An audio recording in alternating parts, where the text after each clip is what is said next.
Assalamualaikum warahmatullahi wabarakatuh. Bismillah, alhamdulillah, wassalatu wassalamu ala rasulillah.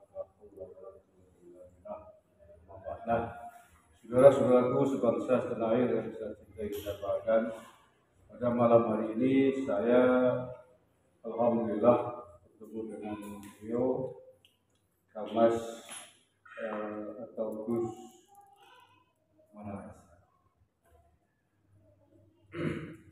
Gus Maulana Ishak dari Kabupaten Kudus, Jawa Barat. Assalamualaikum Gus. Waalaikumsalam. Sehat? Alhamdulillah sehat. Ini panjenengan bukan pajangan, Bukan asli ini. bukan hantu. Ada bayangannya Ya. Ada bayangannya. Kita tepuk-tepuk nih. Beliau Mas Maulana Ishak dari Kudus, Jawa Tengah. Mengapa saya pastikan ini beliau? Karena dulu beliau pernah bermubahalah dengan Gus Fuad terkait dengan nasab habaib. Ketika itu gimana mubahalahnya?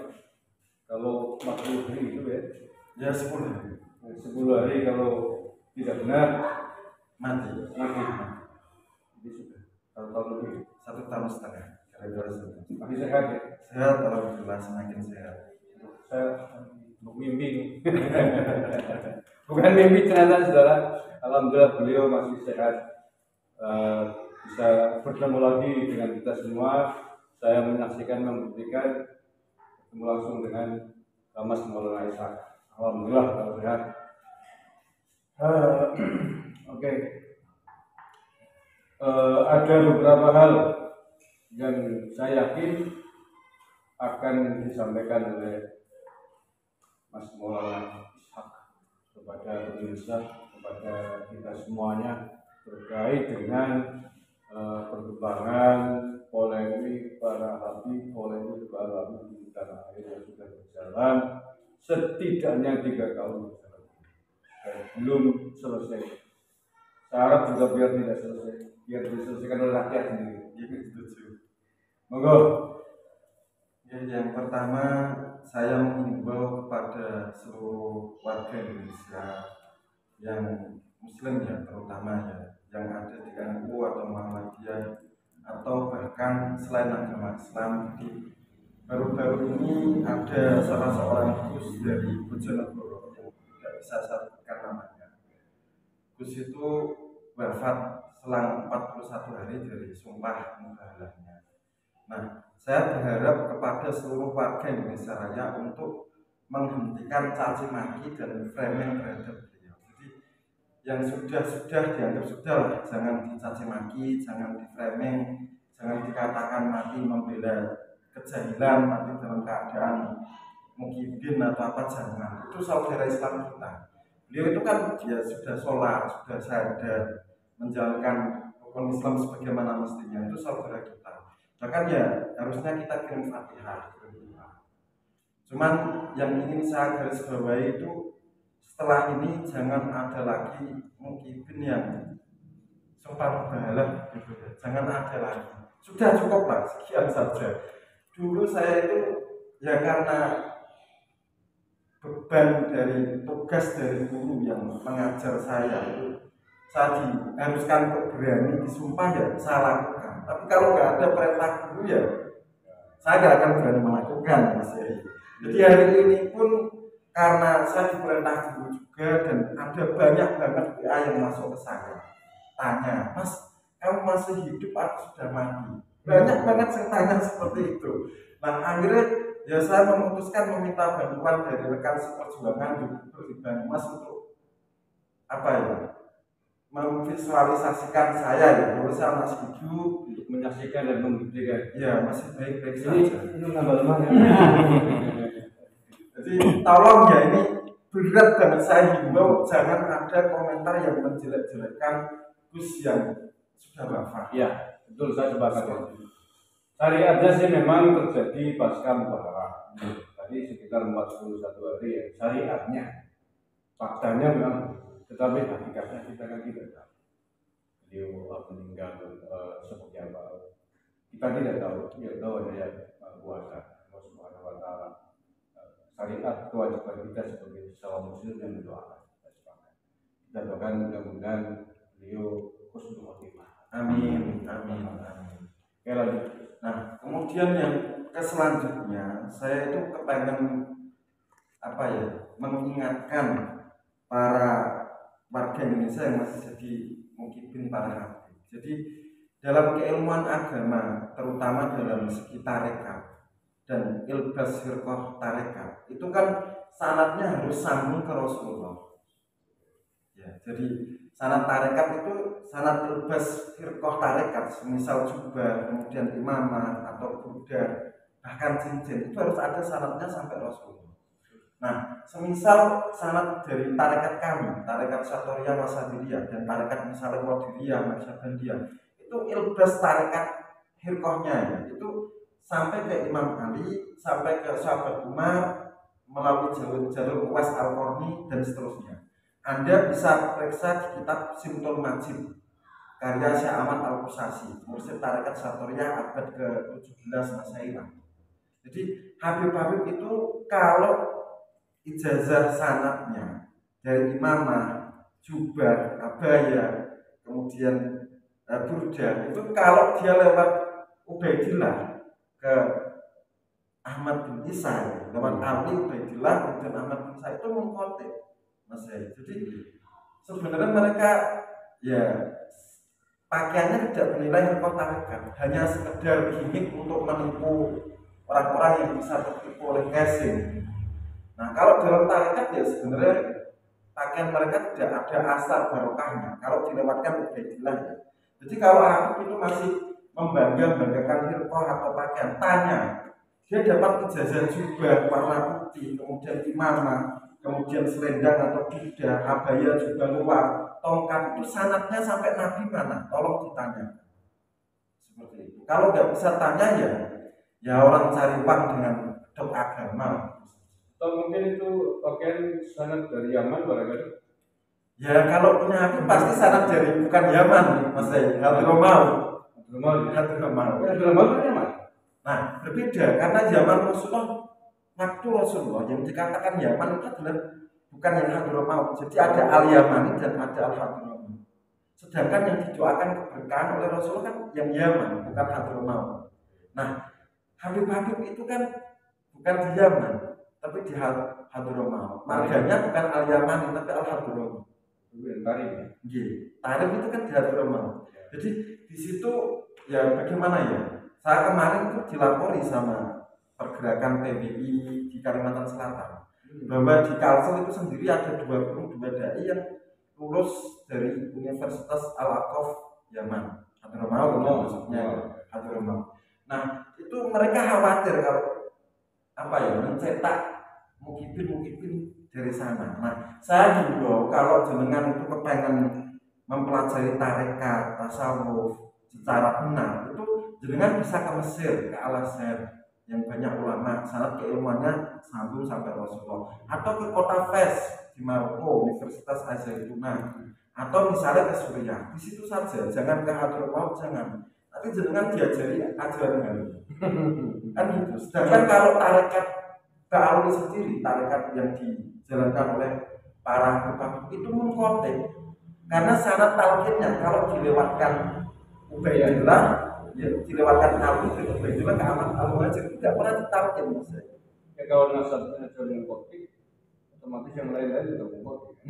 Seperti itu. Jadi, mohon beralih ke ulama Nusantara, ke Gus Nusantara. Tapi saya menghendaki bahwa untuk polemik nasab di medsos ini jangan ada caci maki, tetap dalam ranah ilmiah yang santun yang bisa diverifikasi kebenarannya. Ya kita sebenarnya juga berharap begitu. Kita sebenarnya berharap tidak ada caci maki ilmiah ya dengan ilmiah, kayak sejarah dengan sejarah. Tapi yang sudah yang banyak yang mendahului caci maki itu kan mereka. Nah, maka yang manusia kan ukuran takarannya adalah manusia. Samut dicekun gigi kan begitu. Nah, sana nantang dulu jadi ini ya masa di masa kita punya Jawa itu punya pepatah ngalah ngalih ngamuk kan gitu. Ngalah sudah, ngalih sudah.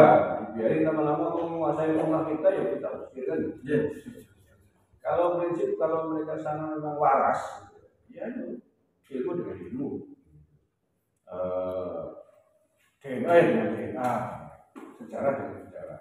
Tapi faktanya yang kita hari itu begitu kita ungkap kajian nasab seperti yang sudah dilakukan oleh Kiai Iman gitu ya, semua sudah tahu berciri-ciri. Nah, buru-buru pihak Balami menjawabnya dengan kualitas yang sama, tapi malah dengan caci maki. Orang saja kalau begini ya no, gitu kan. Banyak yang bersifat provokatif lah. Orang saja kalau begini, siapa keluarkan barang, doan gitu. Ya kita kan harus siap-siap. Kita harus waspada. Sana keluarin perang ya kita keluarin parang itu. Nah itu bagaimana? Sudah selesai juga. Cuman saya ingin menghimbau kepada para yang dihimbau Balami. Nah, Pak Alwi dan warga negara kita sendiri. Kalau warga negara kita jadi begini, kalau untuk warga negara kita yang masih jadi mukibin sampai sekarang, jangan mau jenengan untuk diprovokasi untuk dibenturkan dengan saudara jenengan sendiri. Jadi jangan sampai mau misalnya dia domba oleh Habib Rizik, jangan sampai mau. Kita diam saja, udahlah, biarkan ini di ranah ilmiah. Jangan sampai diseret ke perang saudara. Jangan mau dibentur-benturkan. Itu untuk warga negara. Nah, kemudian untuk kami begini ya, karena ini sudah 3 tahun, saya menghimbau jenengan semua kami ya yang ada di Indonesia khususnya dan yang ada di bumi semuanya, jenengan kan tidak bisa membuktikan secara sejarah, literatur, DNA dan semuanya kan tidak bisa terbuktikan bahwa jenengan nyambung ke Rasulullah melalui jalur Sayyid Ahmad bin Musa. Jadi mohon jenengan itu meletakkan klaim sebagai dilihat garis paternal lurus ke Rasulullah. Mohon diletakkan itu ya. Karena ya mohon maaf ya, yang pertama saya sudah mengaku ke Rasulullah dengan jalan saya ya, agar Habib itu diberikan takzir atau hukuman. Karena secara fikih itu kan orang yang mengaku sebagai dilihat Rasul tapi tidak bisa membuktikan kan harus takzir dipukul 80 kali, cambuk 80 kali. Diasingkan. Kemudian harus dimaklumkan bahwa dia bukan dilihat Rasul.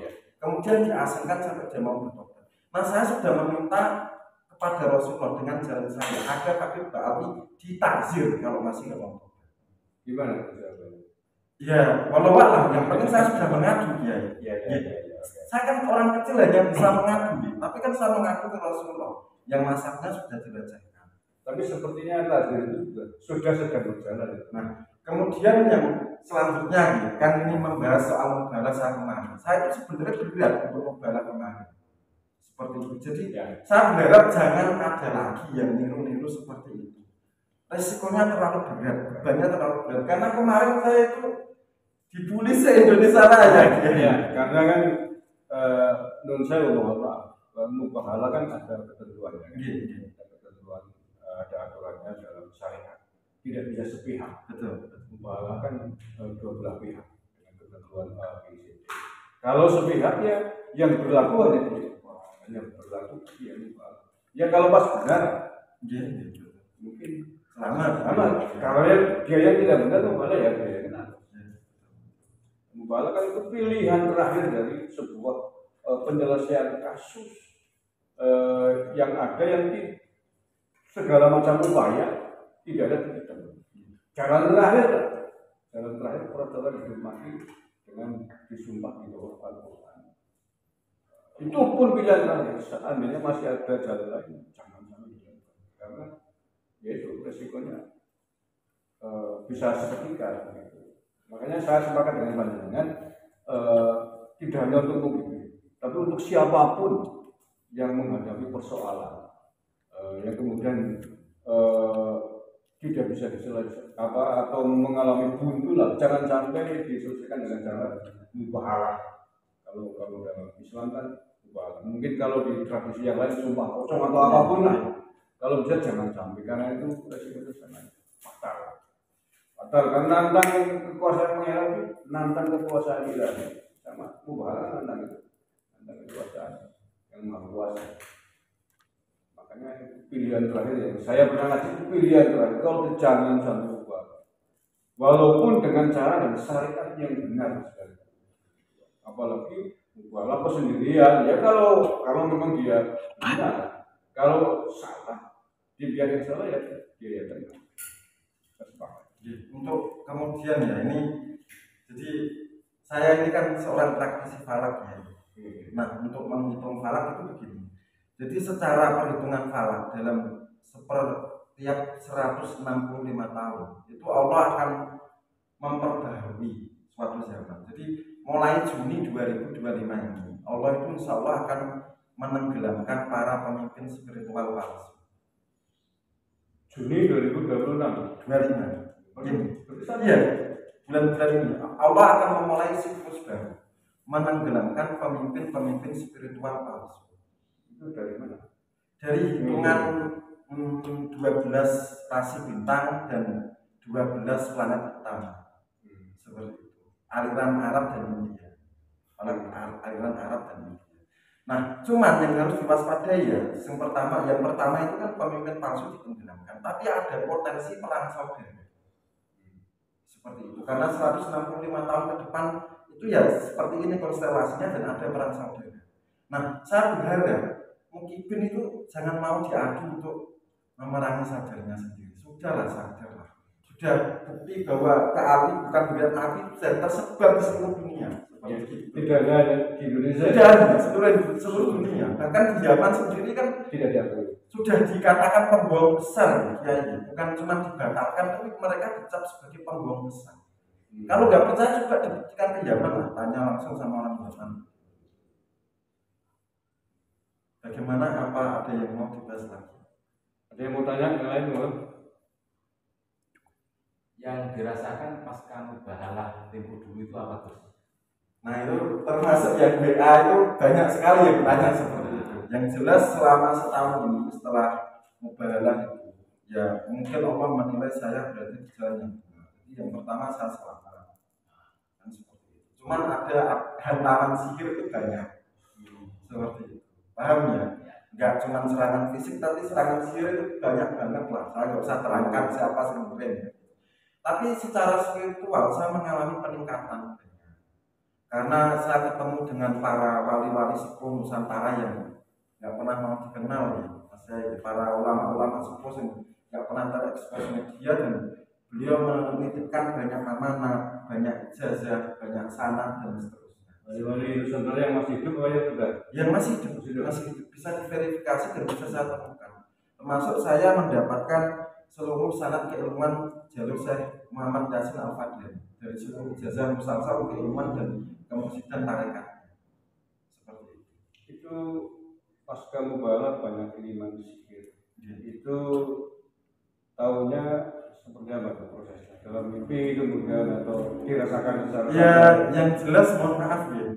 Itu saya sehari bisa mau kecelakaan hampir mati 5 kali. Kebetulan itu sehari itu kayak orang linglung di jalan, lampu merah diterobos, terus nggak nengok kanan kiri itu. Pernah sehari itu mau kecelakaan 5 kali, tapi kan hidup dan mati kan milik Allah. Jadi ya Allah masih melindungi saya sampai sekarang. Ya alhamdulillah selamat. Atau yang mungkin bersifat kayak kekuatan sihir di malam hari itu ada? Alhamdulillah ada, tapi nggak nembus. Kan bahasa Nusantara juga punya pagar-pagar tertentu kan begitu. Bentuknya seperti apa? Ya mungkin seperti jin yang apa sih istilahnya, kalau orang Jawa bilang berjun, terus kemudian ada yang kayak kiriman berupa besi. Nah kan juga apa ya, kalau orang tarekat kan juga punya hizib kan, diserang pakai apa misalnya, ya saya hizib misalnya kalau mereka pakai hizib, saya pakai sholawat masih siap. Misalnya mereka pakai hizib yang lebih tinggi, saya pakai asma gada 313 nama sahabat Nabi saya bertawaf. Kalau sekarang jarangnya pakai transurek ini, Alhamdulillah itu saja. Jadi apa ya? Ya saya dipercaya sebagai wakil dari guru saya untuk berjuang di dengar nasab ini. Tentunya saya tidak ingin mengkhianati kepercayaan dari guru saya seperti itu. Ada yang lain mungkin tanya, mumpung ada beliaunya. Kalau nggak ada ya silakan closing statement atau di review, diulangi secara garis besar yang tadi sampaikan. Poin-poinnya Iya, poin ada YouTuber yang telah berhasil. Nah, jadi poin yang pertama saya minta kepada seluruh orang muslim warga Indonesia jangan sampai mencaci maki gus-gus atau kiai-kiai yang kemarin meninggal. Jangan dikatakan mati dalam membela Zahiriyah, jangan. Dia itu saudara kita orang muslim. Ya bagus kalau mau berkirim Fatihah. Yang kedua, ini kan sudah bukti terang benderang. Jadi saya berharap para mungkin jangan mengulangi lagi sumpah mubahalah seperti itu. Jangan sampai sumpah mubahalah itu jadi andalan dan diulangi terus menerus kalau bahaya. Terus yang selanjutnya bahwa tarekat Ta'awi atau Alawiyah kalau dilewatkan Awi itu baiklah saya tamat bisa itu dari sanad tauhidnya, sanad fikirnya, firqahnya, dari sanad pakaian tidak juga apa ya imam tongkat kalau lewat Awi bin Baikillah itu mengkotek semua, sehingga saya memakai itu akan menimbulkan ujub dan kesombongan seperti itu karena nggak ada cahaya sampai Rasulullah juga ada. Tarekat itu juga mengkotek, tinggalkan beralihlah ke kiai Nusantara. Nah jenengan diajari kirim Fatihah ke Fakih Mukodam tapi nggak ke Wali Korea, nggak ke Wali Songo, nggak ke kakek-kakek jenengan sendiri kan ya ngajari kualat. Padahal tidak jelas apakah sosok Mukodam itu ada atau tidak. Nah kalau dikirim Fatihah tidak ada yang sang kemana itu Fatihah? Ya mungkin ke sampai kemana itu? Ke alam pokok, ke kosongan. Ya. Nah kemudian ini kan polemik nasab kan ranah ilmiah ya. Jadi jangan sampai mau diprovokasi oleh Habib Rizik atau Habib Bahar ke arah perang saudara, jangan. Kita selesaikan secara ilmiah, Secara laki-laki ngopi gitu kan. Jangan sampai ditarik ke ranah perang saudara. kalau mau perang ya mereka sendiri. Nah kalau Bali mati sendiri nggak apa-apa. Jangan itu pasti cuma makan jadi tunggal jadi tameng aja. Dan saya Yahudi itu paling takut untuk mati. Seperti itu. Di Quran surat Jum'ah kan seperti itu. Fataman awal mautain kuntum shodiqin. Tantanglah kematian wahai Yahudi kali. Kalau kamu merasa sebagai wali. Kira-kira cukup. Oke, begitu. Oke, matur nuwun Gus Ishak, mudah-mudahan panjenengan sehat selalu. Amin. Waras selalu. Amin. Selalu dalam lindungan yang Maha Kuasa. Amin. Ya Rabbal Alamin. Terima kasih sudah semuanya. Saya kira jelas tadi apa yang sudah disampaikan oleh Gus Ishak Maulana. Saya tidak akan menyimpulkan, mudah-mudahan pasti banyak manfaatnya buat kita semuanya. Saya akhiri, wallahul muwaffiq ila aqwamit thoriq. Assalamualaikum warahmatullahi wabarakatuh. Matur nuwun.